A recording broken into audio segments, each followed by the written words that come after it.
Hello students, welcome to your study science channel, the space of doubt clearing by Priya. Today I'll discuss on simplex method of linear programming. Second math I will start here.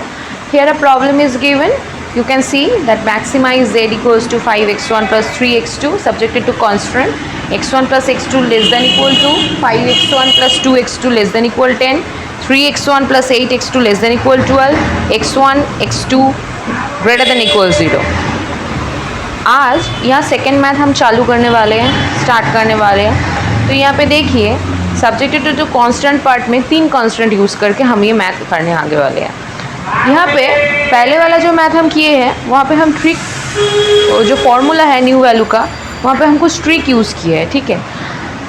2 type पे ही हम math आप लोगों को सिखा दे रहे हैं। First math पे हम एक ट्रिक यूज़ किए हैं, ठीक है, और सेकेंड ये जो मैथ है इसमें हम कोई ट्रिक नहीं यूज़ करने वाले हैं। इसमें हम वही न्यू वैल्यू को यूज़ करके मैथ किए हैं, ठीक है। क्यों हम ये न्यू वैल्यू के यूज़ करके वही फार्मूला पे मैथ किए हैं? क्योंकि हम आपको दिखा दे रहे हैं कि 2 यूज़ करके, मतलब 2 ट्रिक यूज़ करके भी आप मैथ कर सकते हैं और न्यू वैल्यू का जो फार्मूला है उसको यूज़ करके भी आप मैथ कर सकते हैं। मैथ में कोई डिफरेंसेस नहीं आएगा। आप लोग ट्रिक भी यूज़ कर सकते हैं और आप लोग ये न्यू वैल्यू का जो फार्मूला है ये भी यूज़ कर सकते हैं। ये सेकेंड मैथ पे हम ये न्यू वैल्यू का फार्मूला यूज़ करके मैथ को कंप्लीट किए हैं। तो देखते रहिए आगे मैथ। इस मैथ कैसे स्टार्ट होने वाला है, इस मैथ का जो फंडा है सिंप्लेक्स मेथड का, और एक बार हम बोल देते हैं कि यहाँ का जो कांस्टेंट पार्ट है, here constant part always be less than equal term, always. If it will not, then we have to convert this greater than equal into less than equal. Then we can start the math in simplex method. So let's start. So यहाँ पे देखिए x1 plus x2 less than equal 2 था, 5x1 plus 2x2 less than equal 10 था, 3x1 plus 8x2 less than equal 12 था। उसी से हम लोग क्या ले लिए, इसको हम लोग इक्वल इक्वेशन पे ले लिए। x1 plus x2 plus s1 equals to 2, 5x1 plus 2x2 plus s2 equals to 10, 3x1 plus 8x2 plus s3 equals to 12। क्यों हमें ये s1 s2 s3 लिया? क्योंकि हम लोगों के पास था x1 plus x2 great less than equal to, इसलिए लेस देन है इसलिए हम लोग s1 ऐड किया। यहाँ पे था 5x1 plus 2x2 less than equal 10, इसलिए लेस देन था इसलिए हम s2 slag variable s2 add किया। यहाँ पे था 3x1 plus 8x2 less than equal 12, इसलिए हम यहाँ पे s3 ऐड किया, ओके। और यहाँ पे हम ऐड करेंगे 0s1 plus 0s2 plus 0s3, ठीक है। और यहाँ पे हम डाल देंगे x1 x2 के साथ s1 s2 and s3 all are greater than equal 0।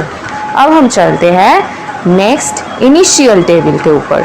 Now see the initial table. यहाँ पे हम 4 सेक्शन किए हैं CBI का, CJ के साथ BB का, क्योंकि इसमें एक सेक्शन में बैठता है सॉल्यूशन और रेशियो। CBI में क्या डालेंगे हम? CBI पे डालेंगे ये जो स्लैग वेरिएबल है, ये स्लैग वेरिएबल के साथ मेन इक्वेशन पे जो कोएफिशिएंट है, मेन इक्वेशन पे जो कोएफिशिएंट इस स्लैग वेरिएबल के साथ है उसको हम लोग डालेंगे। डाल दिए। और ये CG मैंने बेसिक वेरिएबल पे डालेंगे s1 s2 and s3, s1 s2 and s3। और ये जो बेसिक वेरिएबल का रो सेक्शन है इसमें डालेंगे x1 x2 s1 s2 s3। और इस पे इसके ऊपर CJ में डालेंगे इस लोगों का कोएफिशिएंट 1 1 1 1, सॉरी मेन इक्वेशन का कोएफिशिएंट, मेन इक्वेशन का कोएफिशिएंट डालेंगे 5 3 0 0 0। और यहाँ पे डालेंगे इन लोगों का जो सब्जेक्टेड टू कांस्टेंट पार्ट था इससे कोएफिशिएंट 1 1 1, इससे 0 0 5 2 0 1 0 3 8 0 0 1 और यहाँ पे डालेंगे सॉल्यूशन इन लोगों का 2 10 12। अब हम लोग देखेंगे zj का वैल्यू कैसे निकलता है। देखिए कैसे zj का 0 के साथ 1 का मल्टीप्लाई होगा, प्लस होगा 0 के साथ 5 का मल्टीप्लाई होगा, प्लस होगा 0 के साथ 3 का मल्टीप्लाई होगा, सब ऐड कर दीजिए, अल्टीमेट क्या मिलेगा 0 मिलेगा। तो यहाँ पे 0 सबके साथ 0 के साथ 1, 0 के साथ 2, 0 के साथ 8 मल्टीप्लाई करके सबका एडिशन कर दीजिए, सेम 0, अल्टीमेट 0 0 0 हो गया। अब हम लोगों को देखना है कि Cj माइनस Zj का वैल्यू क्या होता है। Cj का वैल्यू क्या है, इसमें 5 है, 5 से 0 मल्टीप्लाई माइनस कीजिए तो अल्टीमेट 5 आएगा, 3 से 0 माइनस कीजिए 3 आएगा, 0 से 0 0 0। ठीक है, हो गया। अब हम लोगों को क्या देखना है, हम लोग का मैक्सिमाइज के ऊपर प्रॉब्लम है, तो मैक्सिमाइज के ऊपर प्रॉब्लम में हम लोग जानते हैं अगर मैक्सिमाइज z के ऊपर प्रॉब्लम है तो Cj माइनस Zj का जो वैल्यू है वो of course less than equal 0 होगा। मतलब ये जो हम लोगों को मिलेगा Cj माइनस Zj करके उसका वैल्यू 0 होगा या तो 0 से छोटा नेगेटिव टर्म में होगा। यहाँ पे हम लोग देख रहे हैं क्या टर्म में आ रहा है, 0 से छोटा आ रहा है या 0 आ रहा है या 0 से बड़ा आ रहा है। यहाँ पे देख रहे हैं 3 टर्म 0 आ रहा है, पर ये 2 टर्म में 0 से बड़ा पॉजिटिव वैल्यू आ रहा है जो हम नहीं ले सकते हैं। सो we will take the maximum positive value, this is maximum, so we will take this and इसके लिए इसका जो परपेंडिकुलर कॉलम है उसके हिसाब से हम लोगों को ये कॉलम लेके काम करना होगा। ठीक है, ये कॉलम तो हम लोगों को मिल गया। अब हम कैसे रो निकालेंगे, अब हम लोग जाएंगे नेक्स्ट टेबल के ऊपर, जाने से पहले नहीं हम यहाँ से ही निकाल लेंगे। कैसे निकालेंगे, अब हम लोगों को तो ये कॉलम मिल गया, अब हम क्या करेंगे 2 से 1 का डिवाइड करेंगे, 2 डिवाइडेड बाई 1 अल्टीमेट 2। 10 से 5 का डिवाइडेड करेंगे, 10 डिवाइडेड 5 अल्टीमेट 2।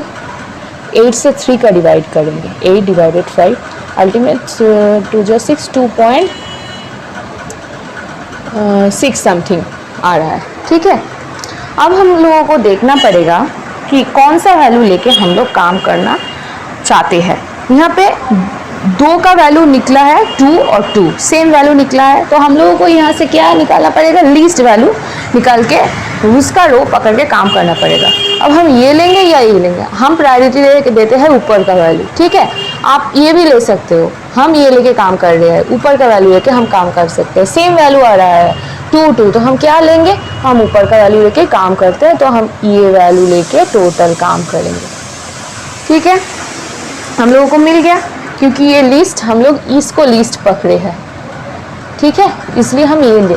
आप अगर इसको लिस्ट पकड़ेंगे, 2 और 2 सेम है तो आप इसको पकड़ ही सकते हैं, इसमें कोई प्रॉब्लम नहीं है। हम इसको पकड़ के मैच कर लेंगे। ठीक है, देखते हैं आगे। नाउ देखिए क्या हो रहा है, हम लोगों का की पॉइंट आ रहा है क्या, 1 आ रहा है। की पॉइंट कहाँ बैठता है, x के साथ, तो x एंटर करेगा और s1 जो है वो निकल जाएगा।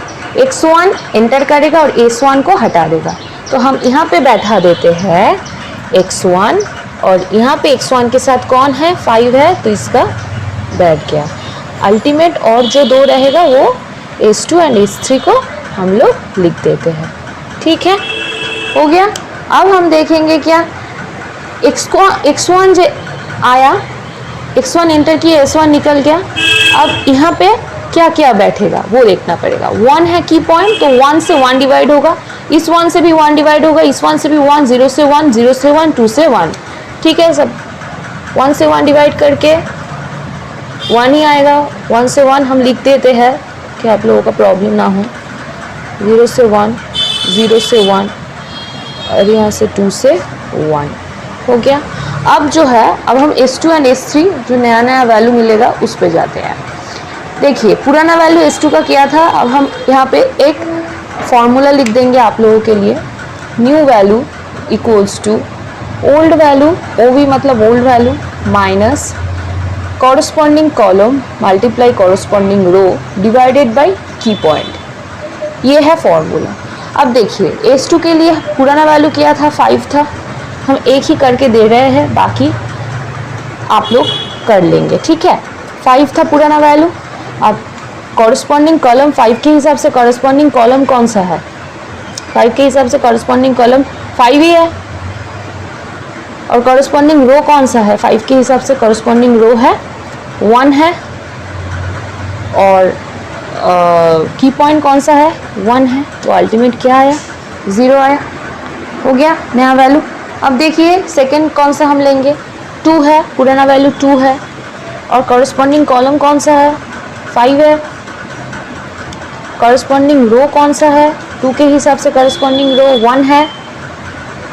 और कॉरस्पॉन्डिंग नॉट की पॉइंट कौन सा है? 1 है। लिख दीजिए अल्टीमेट -3 आ गया। इसको बैठा दीजिए -3। बाकी सब उसके हिसाब से देख लेते हैं। अब देखिए हम लोगों को सब वैल्यू मिल गया, वही हिसाब से यहाँ पे हम कर के दिए हैं। अब देख सकते हैं -3 -5 1 0 0 इसके हिसाब से मिल गया। अब हम देखेंगे H3 का नया वैल्यू कैसे आता है। चलिए देखते हैं ना। पुराना वैल्यू कौन सा था? 3 था पुराना वैल्यू, तो 3 लिखिए माइनस। ये H3 के लिए काउंट हो रहा है, इस पार्ट के लिए 3 पुराना वैल्यू था। अब कॉरस्पॉन्डिंग कॉलम कौन सा है? 3 है। अब कॉरस्पॉन्डिंग रो कौन सा पकड़े? आप S1 को पकड़ के काम करना पड़ेगा, ठीक है।